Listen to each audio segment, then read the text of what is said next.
बिस्मिल्लाहिर्रहमानिर्रहीम। अस्सलामुअलैकुम। हमारे चैनल में खुश आमदीद। एक बादशाह महल की छत पर टहलने चला गया। टहलते टहलते इसकी नज़र महल के नज़दीक घर की छत पर पड़ी, जिस पर एक बहुत खूबसूरत औरत कपड़े सिखा रही थी। बादशाह ने अपनी एक बांदी को बुलाकर पूछा, किसकी बीवी है? ये बांदी ने कहा, बादशाह सलामत, ये आपके ग़ुलाम फ़िरोज़ की बीवी है। बादशाह नीचे उतरा। बादशाह पर इस औरत के हुस्न जमाल का सहरा सा छा गया था। इसने फ़िरोज़ को बुलाया। फ़िरोज़ हाज़िर हुआ तो बादशाह ने कहा, फ़िरोज़, हमारा एक काम है। हमारा ये ख़त फ़लाँ मुल्क के बादशाह को दे आओ और इसका जवाब भी इनसे ले आना। फ़िरोज़ इस ख़त को लेकर घर वापस आ गया। ख़त को अपने तकिए के नीचे रख दिया। सफ़र का सामान तैयार किया। रात घर में गुजारी। सुबह मंजिल मकसूद पर रवाना हो गया। वो इस बात से लाइलम था कि बादशाह ने इसके साथ क्या चाल चली है। इधर फ़िरोज़ जैसे ही नज़रों से उजल हुआ, बादशाह चुपके से फ़िरोज़ के घर पहुंचा और आस्ता से फ़िरोज़ के घर का दरवाज़ा खटकाया। फ़िरोज़ की बीवी ने पूछा, कौन है? बादशाह ने कहा, मैं बादशाह हूँ, तुम्हारे शोहर का मालिक। तो उसने दरवाज़ा खोला। बादशाह अंदर आकर बैठ गया। फ़िरोज़ की बीवी ने हैरान होकर कहा, आज बादशाह सलामत यहाँ हमारे गरीब खाने में? बादशाह ने कहा, मैं यहाँ मेहमान बनकर आया हूँ। फ़िरोज़ की बीवी ने बादशाह का मतलब समझकर कहा, मैं अल्लाह की पनाह चाहती हूँ आपके इस तरह आने से, जिसमें मुझे कोई खैर नज़र नहीं आ रही। बादशाह ने गुस्से में कहा, ऐ लड़की, क्या कह रही हो? तुमने मुझे पहचाना नहीं। मैं बादशाह हूँ, तुम्हारे शौहर का मालिक। फ़िरोज़ की बीवी ने कहा, बादशाह सलामत, मैं जानती हूँ कि आप ही बादशाह हैं, लेकिन बुज़ुर्ग कह गए हैं कि शेर को गरचा जितनी भी तेज़ भूख लगी हो, लेकिन वो मर्दार तो नहीं खाना शुरू कर देता।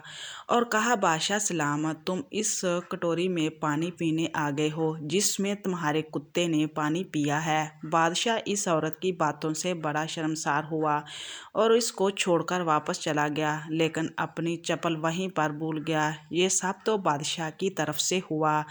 अब फ़िरोज़ को आधे रास्ते में याद आया कि जो ख़त बादशाह ने इससे दिया था वो तो घर पर ही छोड़ आया है। इसने घोड़े को तेज़ी से वापस मोड़ा और अपने घर की तरफ लपका। फ़िरोज़ अपने घर पहुंचा तो तकिए के नीचे से ख़त निकालते वक़्त इसकी नज़र पलंग के नीचे पड़ी। बादशाह की नहाल चपर पर पड़ी, जो वो जल्दी में भूल गया था। फ़िरोज़ का सर चकरा कर रह गया और वो समझ गया कि बादशाह ने इसको सफ़र पर सिर्फ इसीलिए भेजा ताकि वो अपना मतलब पूरा कर सके।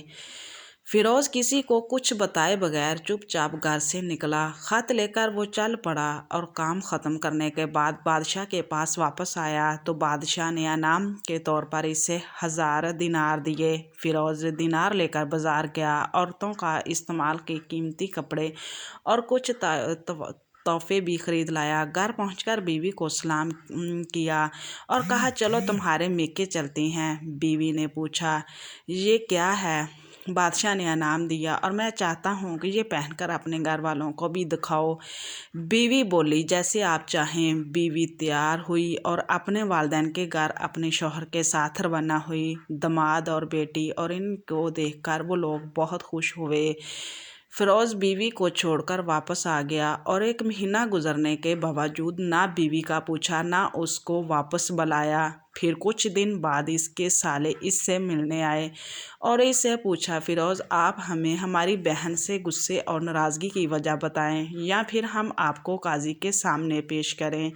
तो उसने कहा, अगर तुम चाहो तो कर लो, लेकिन मेरे ज़िम्मे इसका ऐसा कोई हक बाकी नहीं जो मैंने अदा ना किया हो। वो लोग अपना केस काजी के पास ले गए तो काजी ने फ़िरोज़ को बुलाया। काजी इस वक्त बादशाह के पास बैठा हुआ था। लड़की के भाइयों ने कहा, बादशाह सलामत और काजी अलक़ज़ा को कायम और दायम रखें। काजी साहब, हमने एक सरसब्ज़ बाग, दरख्त, फूलों से भरे हुए और साथ में मीठे पानी का कुआं इस शख्स के हवाले में दिया था, تو اس شخص نے ہمارا باغ اجاڑ دیا، سارے پھل کھا لیے، درخت کاٹ لیے اور کنویں کو خراب کر کے بند کر دیا۔ قاضی نے فیروز کی طرف متوجہ ہو کر پوچھا، ہاں تو لڑکے تم کیا کہتے ہو اس بارے میں؟ فیروز نے کہا، قاضی صاحب جو باغ مجھے دیا گیا تھا وہ اس سے بہتر حالت میں نے انہیں واپس کیا ہے۔ قاضی نے پوچھا، کیا اس نے باغ تمہارے حوالے ویسے ہی حالت میں واپس کیا ہے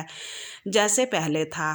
انہوں نے کہا، ہاں ویسے ہی حالت میں واپس کیا ہے، لیکن ہم اس سے باغ واپس کرنے کی وجہ پوچھنا چاہتے ہیں۔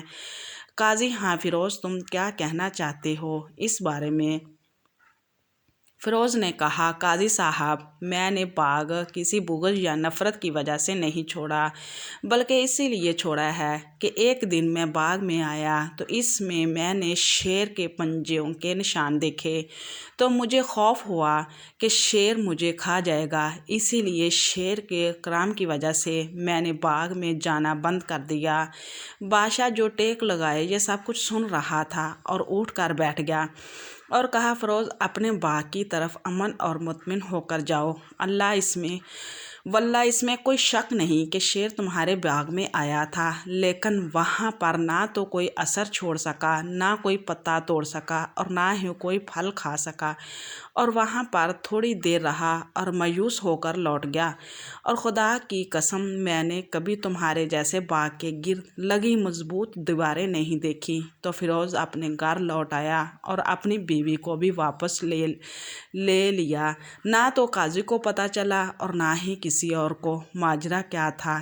کیا خوب بہتر ہے اپنے اہل و عیال کے راز چھپانا تاکہ لوگوں کو پتہ نہ چلے، اپنے گھروں کے بید کسی پر ظاہر نہ ہونے دو۔ اللہ آپ لوگوں کو خوشیوں سے بھر دے اور آپ کو اور آپ کے اہل عیال کو اور آپ کے مال کو اپنے حفظ و امان میں رکھے۔ مزید ہماری اچھی ویڈیو سننے کے لیے چینل کو سبسکرائب کریں۔ اللہ حافظ۔